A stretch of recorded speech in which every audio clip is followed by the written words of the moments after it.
हम सब की ड्यूटी बन जाती है कि इंडिया जो है मोस्ट पॉपुलस कंट्री है, सबसे ज़्यादा पॉपुलेशन है, ठीक है, और दूसरा यंगेस्ट कंट्री है। तो इसको अगर हमने इससे बेनिफिट लेना है, ठीक है, इंडिया को सुपर पावर बनाना है या नंबर वन पे लेके आना है, ठीक है, और हर हर फील्ड में देखो, स्पोर्ट्स में इंडिया नंबर वन आ सकता है, और हर चीज़ में कितना भी कंपटीशन है, ठीक है, आईटी में तो ऑलरेडी है ही है, आईटी में इंडिया जो है नंबर वन है। डॉक्टर्स बहुत अच्छे हैं इंडिया में, इंजीनियर्स बहुत अच्छे हैं, ठीक है। और इंडिया में जो यूथ है ना, उसमें जो इंटरनेशनल लैंग्वेज सीखने की एक जो इनमें एक चाहत है कि हमने English as a international language सीखनी है या फ्रेंच सीखनी है, वो भी बहुत है। तो इसलिए ये पूरे वर्ल्ड पे जो है बहुत अच्छा कर रहे हैं। तो इंडिया के लिए अगर और अच्छा करना है इंडिया को, तो फिर हम यही सारे जितने भी हैं, जैसे सोशल मीडिया में देखो, सोशल मीडिया तो आजकल हर एक के हाथ में आ गया है, ठीक है, और कोई भी कुछ भी डाल रहा है तो उसमें वीडियोस। तो लेकिन ये यूथ को समझना चाहिए कि हमने कौन सी वीडियोस जो हैं वो देखनी है और कौन सी नहीं देखनी। वैसे तो अप टू 16 ईयर्स ये मोबाइल बैन हो जाना चाहिए।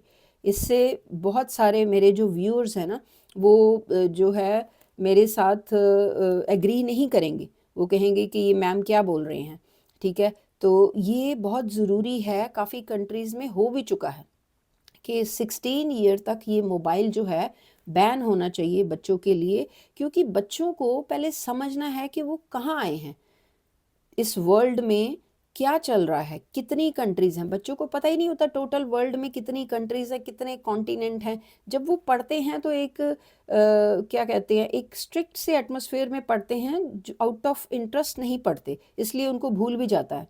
एग्ज़ाम देने तक वो लिख देते हैं, ठीक है, सब कुछ, कंट्रीज़ के नाम, कंट्रीज़ की हिस्ट्री, लेकिन उनको भूल जाता है जब वो स्कूल पास आउट हो जाते, कॉलेज में। आप कॉलेज के किसी भी बच्चे से कोई स्कूल वाला कोई जनरल नॉलेज का क्वेश्चन पूछोगे ना, तो he won't be able to answer. Even ministers, I am sorry to say, काफ़ी हाई पोस्ट पे भी कुछ लोग होते हैं, उनको भी जो जनरल इन्फॉर्मेशन होती है वो नहीं होती, ठीक है। तो ये जो है हमारे स्कूल सिस्टम, जो बहुत ही उसके ऊपर हम जो गवर्नमेंट का बजट है वो भी स्कूल्स में ज़्यादा इन्वेस्ट करना चाहिए, ताकि बच्चों को आउट ऑफ इंटरेस्ट अच्छे अच्छे तरीक़ों से हम पढ़ाएं, तो उनको वो एक्सेल कर सकें, हर फील्ड में और बढ़िया कर सकें। ऑलरेडी कर रहे हैं, already we are proud of our doctors, engineers, scientist, ठीक है। अपना जो भी हम इंडिया बहुत अच्छा कर रहा है, लेकिन ये और अच्छा कर सकता है अगर हम यूथ को चैनलाइज करें, क्योंकि हमारी इंडिया कंट्री जो है यंगेस्ट कंट्री है। तो यूथ को संभालना, चैनलाइज करना, उसके लिए एक तो 16 ईयर तक फ़ोन बैन करना चाहिए। दूसरा, अगर 16 के बाद भी जिन बच्चों के हाथ में फ़ोन है, उनको अपने आप इतनी उनके अंदर क्षमता होनी चाहिए कि हमने कौन सी वीडियोस देखनी है और कौन सी जो है वो डाटा जो है फालतू का अपने दिमाग में इनपुट नहीं करना है। क्योंकि जो भी सोशल मीडिया में अपनी वीडियोस अपलोड कर रहे हैं, they are least bothered about the well being of the society, और फ्यूचर बच्चों का क्या होगा उनको कोई कंसर्न नहीं है। मैं सभी की बात नहीं कर रही, बहुत अच्छे लोग भी हैं जो सोशल मीडिया में, ठीक है, सोशल मीडिया में बड़ी अच्छी वीडियोस डाल रहे हैं, जो कि जो बच्चों के लिए, सब के लिए एक अच्छी शिक्षा है। लेकिन टू मच डाटा जो है, जो बच्चों के अंदर दिमाग में जा रहा है, देखो वो तो खराबी है ना। तो जो असली डाटा जाना चाहिए बच्चों के दिमाग में, वो तो उनको समझ में नहीं आता कि क्या हमने सीखना है। क्योंकि जब वो पढ़ने बैठते हैं तो उनके दिमाग में, अगर हम फ़ोन ही दिए हुए हैं, तो फ़ोन में वो जो भी वीडियो आ रही है वो देख रहे हैं, न्यूज़ देख रहे हैं, वो भी जो न्यूज़ भी जो आपको पता ही है नेगेटिव न्यूज़ देख रहे हैं, तो बच्चों के ऊपर इसका बहुत असर होता है। एक कंप्यूटर भी देख लो, अगर एक कंप्यूटर भी है तो उसके अंदर अगर हम डाटा भरते रहते हैं, या फिर अब अगर मोबाइल है, अगर हम वीडियोस, फोटोज़, पिक्चर्स सेव करते रहते हैं, टेक्स्ट वगैरह सारा कुछ, तो एक टाइम आ जाएगा वो गिव अप कर देगा, वो कहेगा स्टोरेज फुल, ठीक है।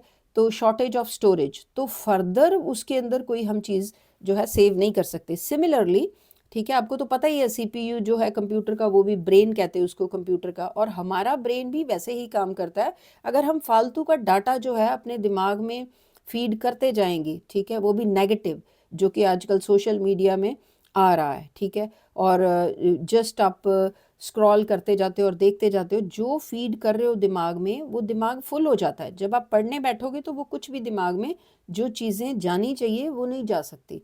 तो आपका इस तरह से हम अपने यूथ को चैनलाइज करें, ठीक है, एजुकेशन सिस्टम बढ़िया करें, सभी की रिस्पॉन्सिबिलिटी बन जाती है, B it politician, B it teachers, B it parents, और सभी की, जो भी स्टोरी राइटर है, जो टीवी आ रहा है, टीवी पे क्या प्रोग्राम आ रहा है, मूवीज़ कैसी बन रही हैं, ठीक है, और डायरेक्टर्स क्या क्या क्या दिखा रहे हैं, तो ये सभी की रिस्पॉन्सिबिलिटी बन जाती है। तो इससे हम अपने इंडिया को इम्प्रूव कर सकते हैं, सुपर पावर बना सकते हैं, क्योंकि इंडिया की पॉपुलेशन बहुत ज़्यादा है, ठीक है, और इंडिया जो है यंगेस्ट कंट्री है, ठीक है। तो ये तो होगी आपको जो जस्ट बातें जो मेरे दिल में आई तो वो मैंने बता दी। अब let's talk about the India's economy जो है वो 11 गुना ज़्यादा है पाकिस्तान से, ठीक है। पाकिस्तान जो है 40th लार्जेस्ट जो है वो इकोनॉमी पे 40th आ जाती है इसकी पोजीशन, क्योंकि पाकिस्तान जो है 452 बिलियन इसकी